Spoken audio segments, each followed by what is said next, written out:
Greetings once again. Welcome to part 2, the calling of the Revelator. And today we are focusing on the family and relatives resistance.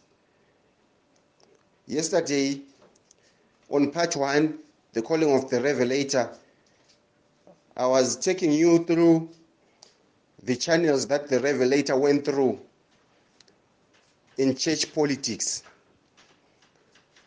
the calling experience through church politics, what I went through as the Revelator and encountered in different church politics.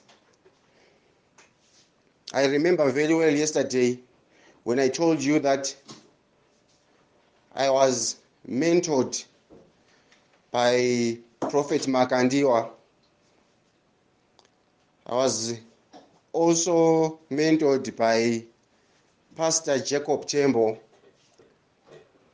But there are also other men of God that mentored me, like the young brother to Prophet Emmanuel Makandiwa, and that is Prophet Ara Makandiwa, that is now based in South Africa. He was one of the prophets that mentored me. He was actually the one that helped me nurture this gift before Pastor Jacob Tembo was ordained and transferred to the Mutare branch. So today I'm going to be talking about the resistance of family and relatives in this calling of the Revelator.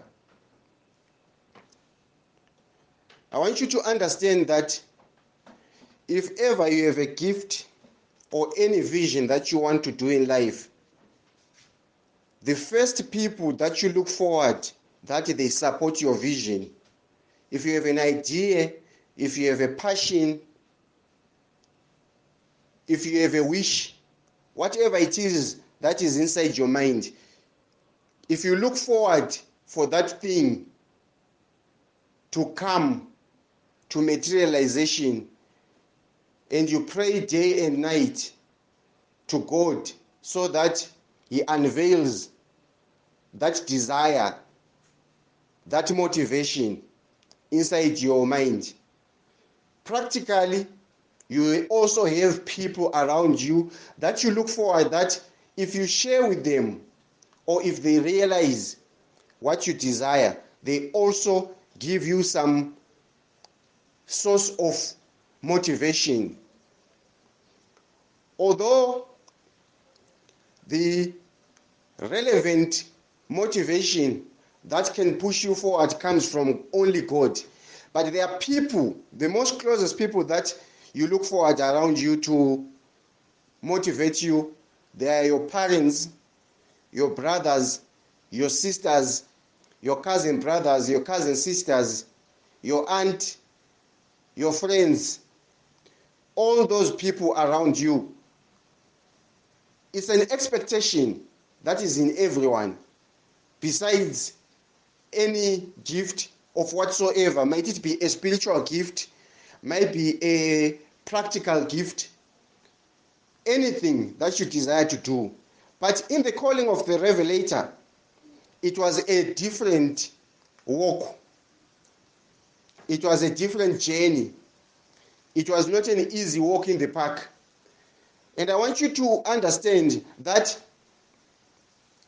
no matter what I'm going to explain in this sermon, I don't have any bitterness, I don't have any hard feelings, because I understand that it is the same God that allowed this fate to be part of me. Just as Joseph was sold to Egypt by his own brothers, and later on Joseph explains to his brothers that it was the will of God. He did not seek revenge, no. He explained that this was part of the will of God so that he be transferred to Egypt. And there in Egypt, he was given a position.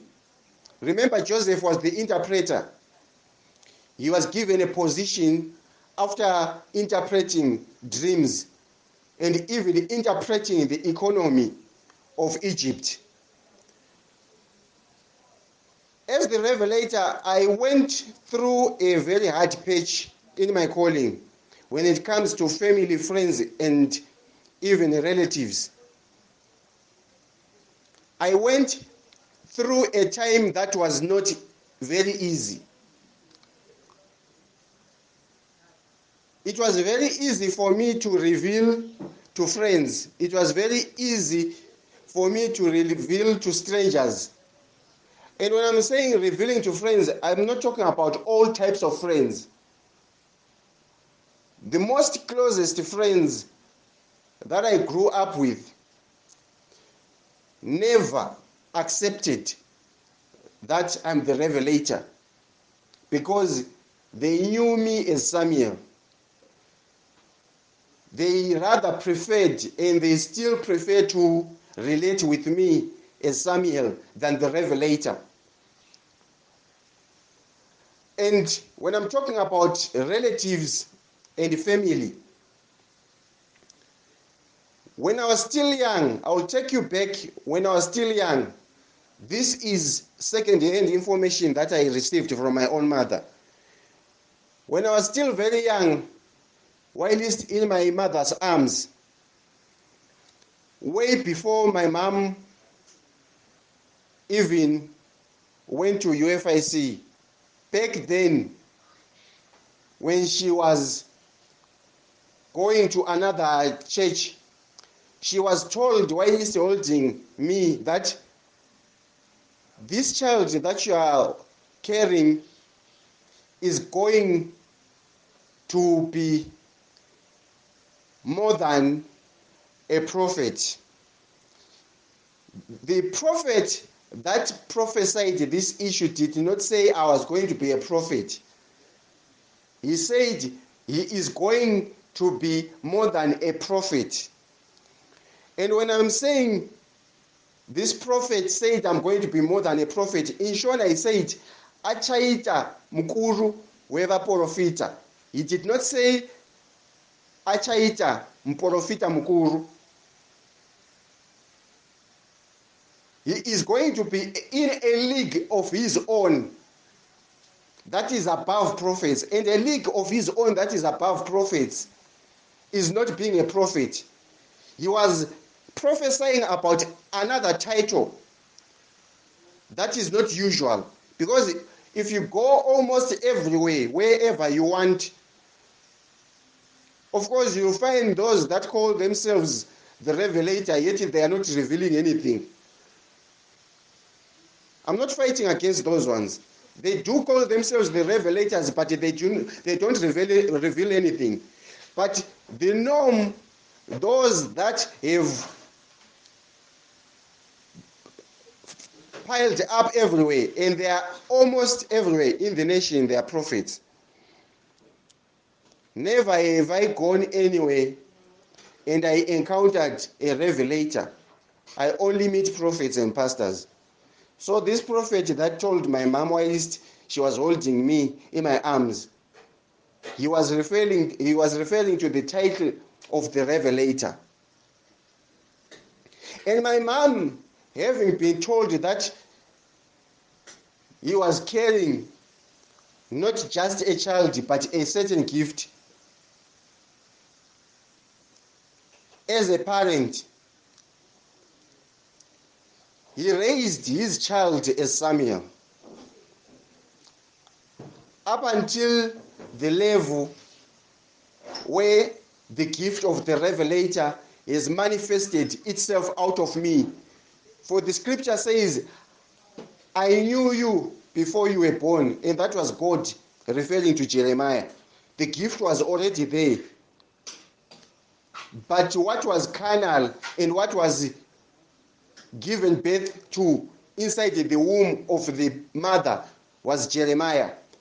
And what was given birth into the womb and it was formed inside the womb of my mother was Samuel.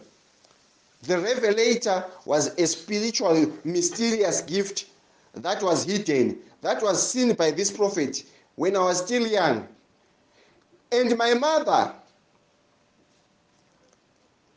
though she was a Christian, though she was like Mary, who was told by an angel that you shall give birth to a child, she raised me just as Mary raised Jesus, who was the Son of God, and raised Jesus as the son of a carpenter. Do you understand what I'm saying? There is a difference between the son of a carpenter, the Son of God. Those are two different dimensions. This is why so many times when Jesus was preaching and doing miracles, those that saw him, they said, "Is this not the son of Joseph and Mary?" Others said, "Is this not the son of a carpenter?" There are those that actually knew Jesus personally, but carnally, and they never accepted his calling up until the day he ascended back to heaven. And my mom raised me as the son of a carpenter. Though there was a prophet who had told her that you have given birth to a gift. She did accept the gift. I don't want to be quoted wrong, but she raised me as the son of a carpenter. And yes, this is not just only a parable, because my late father was a carpenter. Then I grew up in the middle of ordinary men, because I was also ordinary. I also went to school that had ordinary people, because I was also ordinary. But in all those moments, in all those times, when I was in the society, among people, when I was at school, among other children, there was also always a spirit that wanted to make me feel that God had put nothing inside of me. And that spirit is still there up to now. And how do I know that spirit is still there? I see it when it manifests out from the same people that I have defined here. Which people? Family and relatives. It's not easy for a relative, and I'm talking about a blood relative, to be convinced by a spiritual gift inside someone that is also of the blood like them. This is why at one time when Jesus was preaching, his mother and brothers came outside whilst he was teaching, and there was also a disciple that was inside the same building where Jesus was preaching, and he came from outside and informed Jesus that your mother and brothers are waiting for you outside. And Jesus pointed to the very same disciples that he was preaching to and said to this disciple, pointing to the disciples that were listening to his sermon, "These are my mother and brothers." But does it mean that Mary, who was outside, was not Jesus' mother? No. Jesus is already giving us an interpretation, a hidden interpretation that signifies his relationship with his mother Mary. And the fact that Mary knows that Jesus is preaching inside that building, and he calls Jesus outside. It shows that Mary is saying, whatever you are doing inside there is not as important as what I am calling you for outside here. Mary calls Jesus outside in the capacity of being the mother, but he doesn't understand that Jesus is preaching under the capacity of God, which contradicts the scripture that says, honor your father and mother. That doesn't mean that Jesus dishonored his mother and father, because Jesus had his father that was in heaven. Though the society wanted to see the relevance of Jesus honoring his immediate father and mother that were carnal, you have a father in spirit that is invisible, and you have a father that is carnal. Same applies when you are called inside your blood relations. You have a relative that you can be allowed to connect with spiritually. And when it happens, just know that it is God who has allowed that to function. But otherwise, there is no blood relative that appreciates a gift in another blood relative. They want to relate with you carnally, even if you are called with God, even if you are called by God. Even if your life is with God also, they will still want to relate with you carnally. They want you to feel you are the very same old person that they knew, the same person that they grew up with. They don't want to give you that capacity of position that is worth. Do you understand what I'm saying? They want to complicate your calling, your level of operating in the spirit.